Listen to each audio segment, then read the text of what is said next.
国小阶段囡仔活动发育有够紧，鞋啊时常损害，或者是伤小需要更换。但这笔开销对着关怀家庭来讲，也是一笔无小金钱。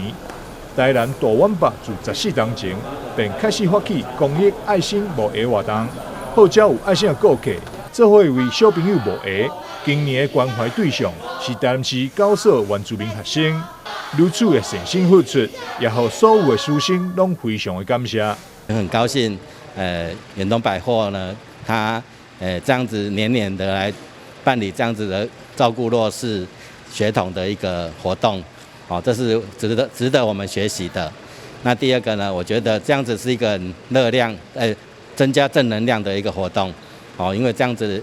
比大家一起付出，然后呢，把有爱心的人一起集合起来，然后呢，让我们更多的小朋友得到一个益处，那他们的学用品，包括他们的日常用品，都能够得到这样子的一个捐助。第三点，我想这也是一个教育的意义，因为小朋友他们有受到这样子的一个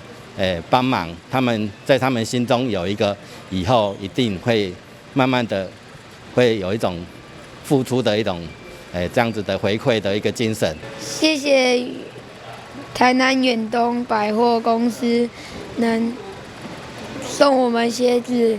还带我们去参观空军基地，还有下午还有手做 DIY 的礼物，非常开心。台南大碗爸今年的目标是募得360双运动鞋啊，并将送予昆山国小、山村国小、永康国小、复兴国小、龙潭国小、台湾国小、大桥国小、西市国小、永盛国小等9所学校的原住民学童。大碗爸欢迎各界朋友做伙来响应这个有意义的活动。